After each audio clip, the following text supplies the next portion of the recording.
So you are the occupational therapist here that is doing all the work in Seating Matters now, since I am taking a back seat. I began to realise the trend that if we sit the person with dementia in the right chair, they become more functional and they have less of those non-cognitive behaviours like agitation or aggression. In 2008, I was in the second year of my nursing programme, my Bachelor of Mental Health Nursing.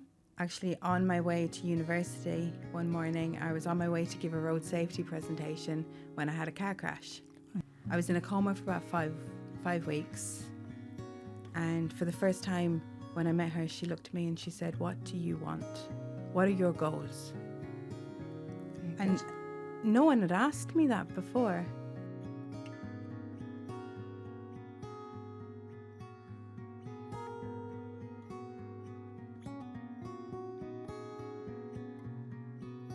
Well, Kirsty, welcome back to Seating Matters. Thank you, Martina. Delighted to have you. It's lovely to be here. So the last time we sat down for a chat, it was for the Power of OT. It was. And we interviewed for the book. Yes. And I have to say that your story has gone down a treat, so we'll talk about that later. So you are the occupational therapist here that is doing all the work in Seating Matters now, since I am taking a back seat. Oh, I don't know about that.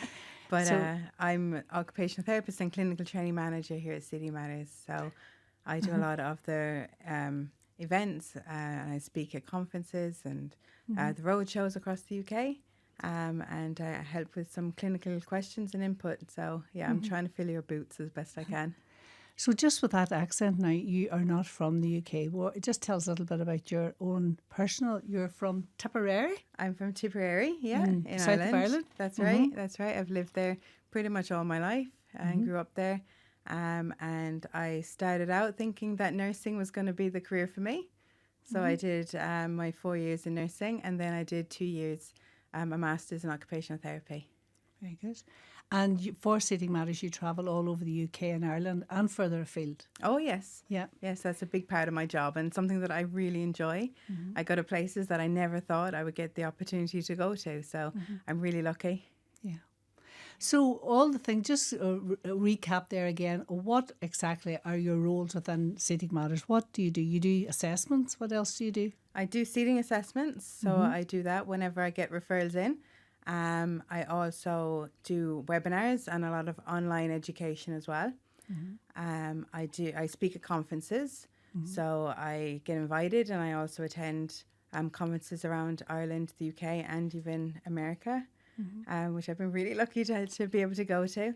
I answer a lot of clinical questions that might come in as well to Seating Matters. So I have a lot of conversations with OTs around the world about maybe some complex cases that they have, or sometimes not so complex cases. So any questions are valid and I answer. Yeah.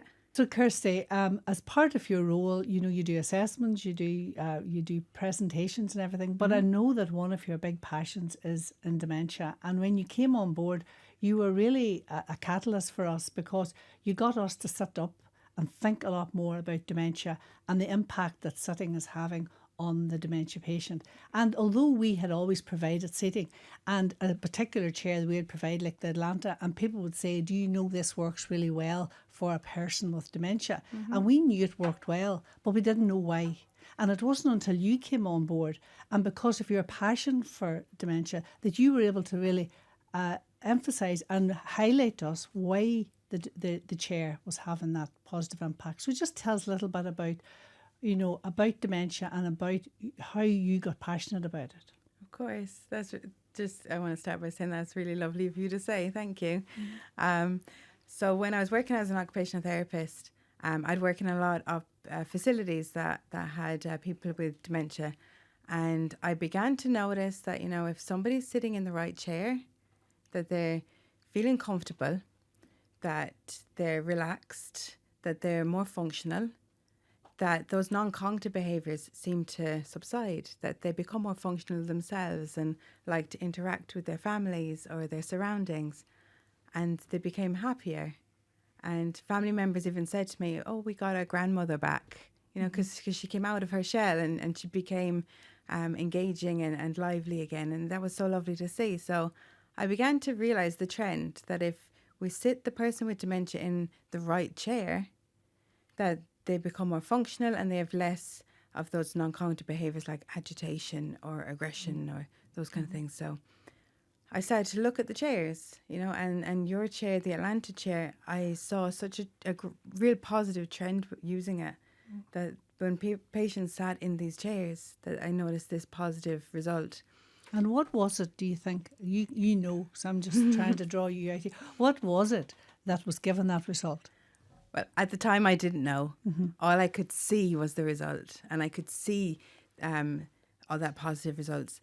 But now that we've done a lot of research into it and we've talked to a few experts and I've done my own research, we now know that it's giving the person that sensory information, allowing them to feel that proprioceptive feedback, to feel safe and secure.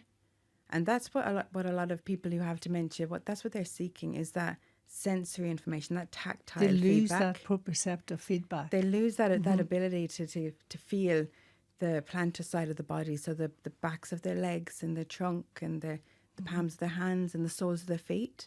So they feel unstable and unsafe.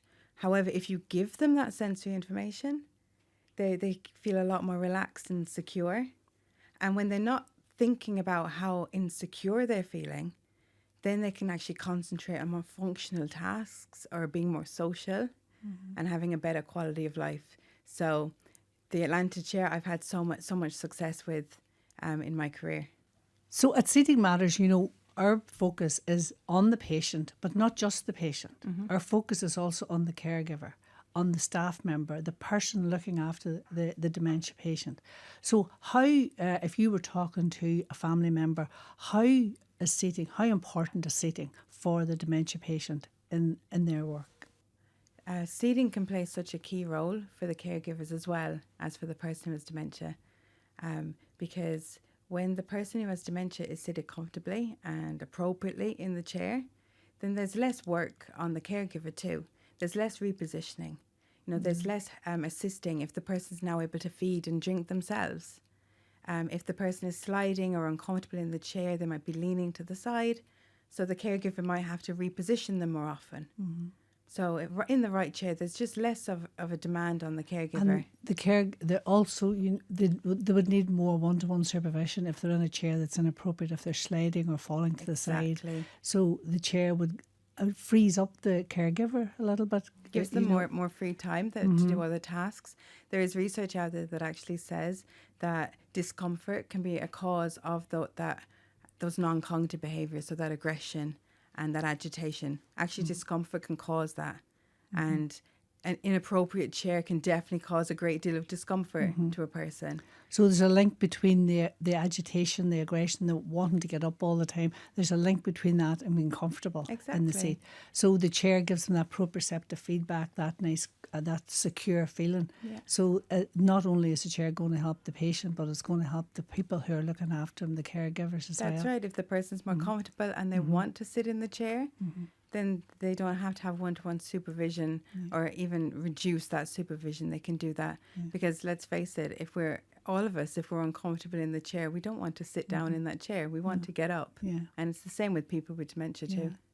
Well, as I said earlier, we always knew that providing the right chair was a good solution, but we never really knew why until you came on board. You really have opened up, like in the last 2 years, our awareness of dementia and the impact that dementia is having on the patient really has increased so much, and thanks to you, because there is a lot of people still don't understand.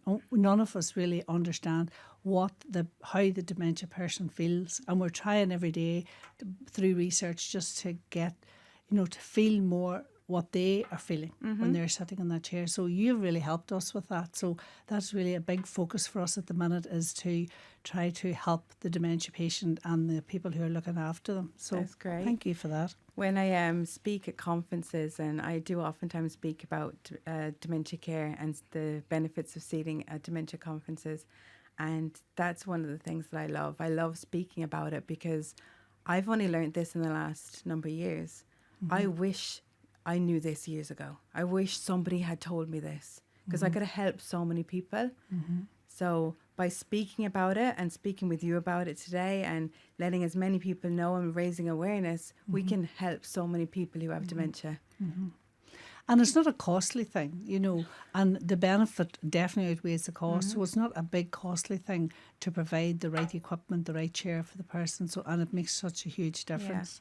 Yeah. And coming from a mental health background, I think that to find an intervention that really works, that is not pharmaceutical, you know, finding a non-pharmaceutical intervention is definitely key here, because the last thing we want to do is be prescribing more medications. Yeah.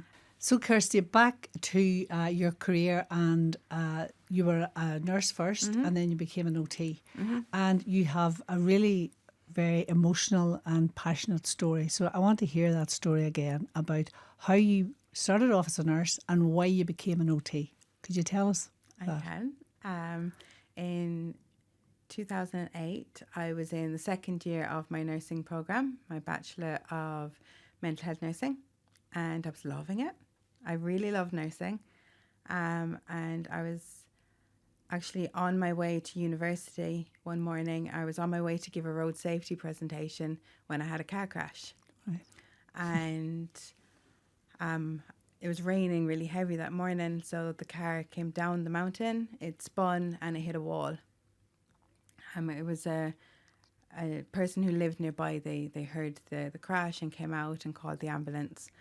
And the ambulance picked me up and brought me to hospital. So I'd sustained a fractured C2, which is just at the top of my cervical spine, and I acquired a traumatic brain injury. So that was in 2008. I was in a coma for about five weeks, and when I woke up, I had lost the use of the lower half of my body and the left side of my body too. But not only that, I had a halo brace. I don't know if you know, I've heard of a halo brace, but it's like a vest, a metal vest, and then it has spikes coming up and around. To stabilise your... It stabilises my head and my spine. neck, exactly, and it's screwed into my skull. So I had that installed when I woke up. But because I'd lost that lower half of my body, I wasn't able to sit up in the bed independently, first of all. But with the help of the staff there, who were lovely, they sat me to the edge of the bed, and gradually I was able to stand with the assistance of two people. But I was 22 at the time. You know, if you think of a young girl at 22 and she has to ring that bell when she needs to go to the bathroom, and you're sitting there and you're thinking, I need to ring this bell and ask for help to go to the bathroom, it leaves you feeling really vulnerable. But I had to do that for 4 weeks. And then I went to a fantastic hospital called Dunleary Rehabilitation Hospital. In Dublin? Near Dublin. Near Dublin. Yeah. I think everyone in Ireland knows of it. It's an amazing place. And I was under the care of the whole MDT there. So there was the doctors and nurses and neuroconsultants and physios and speech and language psychologists. They were all there, and it's an amazing place, and they're all amazing. But from the patient perspective, what I found was they would all tell me what I couldn't do, or they would tell me that I was deficit in this muscle or weakness in this area, or I was scoring below average on this score sheet. And it was one of the lowest times in my life when I thought it was hopeless. Yeah. But then I met an OT, and for the first time when I met her, she looked at me and she said, "What do you want? What do you want to do? What are your goals?" Very good. And no one had asked me that before. And I thought to myself, what do I want? No one's asked me that. So I told her what I wanted. I told her What did you want? I told her that I wanted to go back and finish my degree in university. I want to get back behind the wheel of a car again. Very brave. Very ambitious at the time. And I said that I wanted to look after my daughter on my own. She was 2. So I wanted to get back to all of those things that I did before. And that question that she asked me, just that moment with that OT right there, I don't even think she realised it, but what she did was she gave me back my self-dignity, and she gave me back self-respect. And actually she gave me a voice in my treatment. And I don't even think she realised how impactful that one moment was.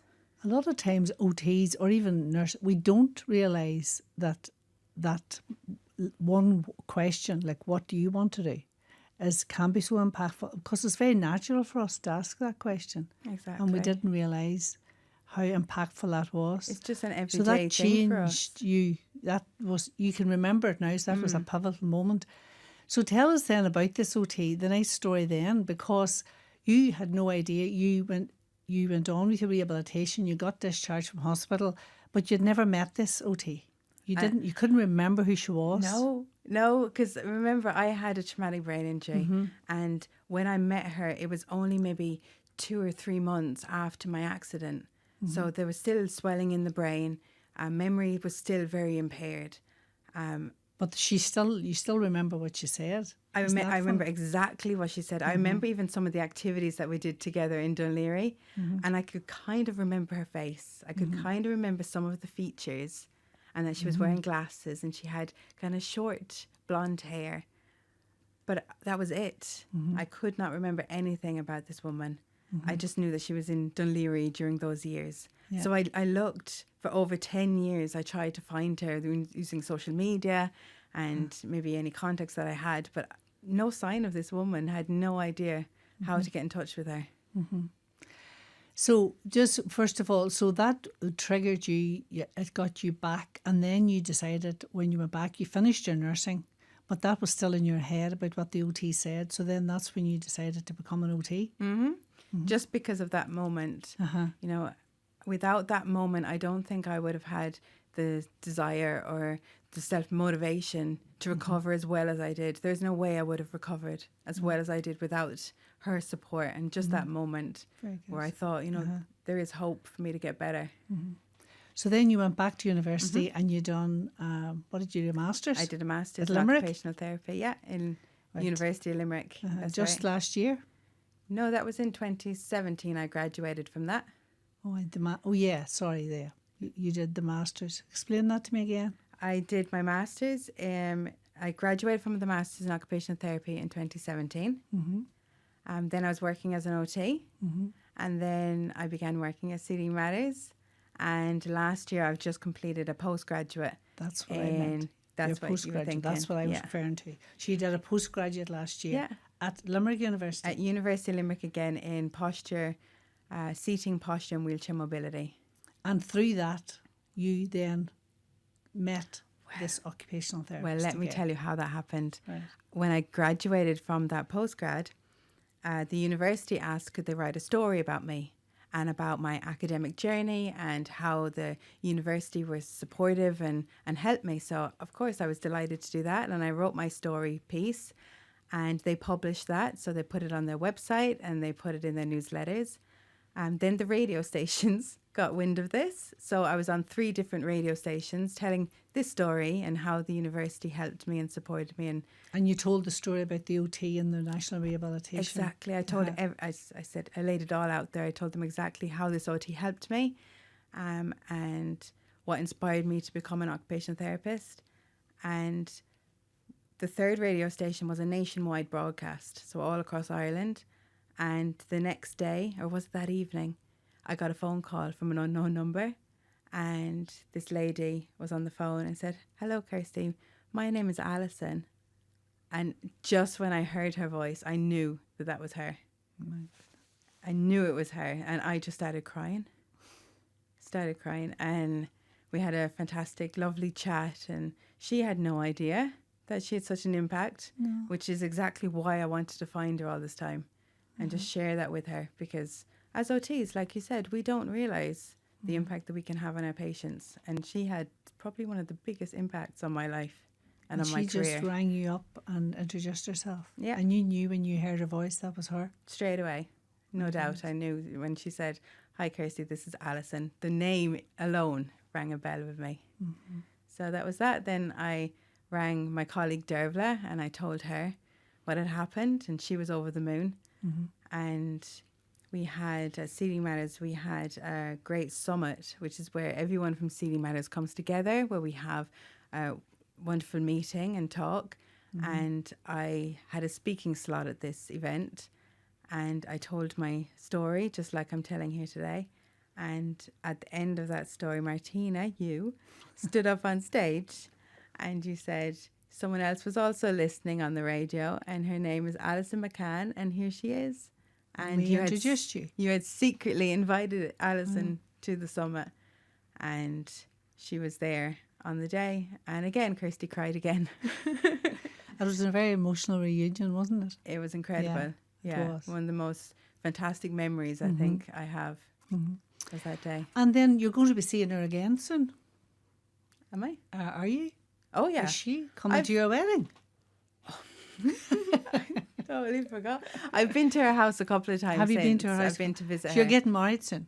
I'm getting married in July, July 26th. And that was one of the first things that I did after the summit was I gave her an invitation because it'd mean the world to me if she could be there. You know, someone who had such a positive impact on my life to be there would be amazing. So she said she's going to come.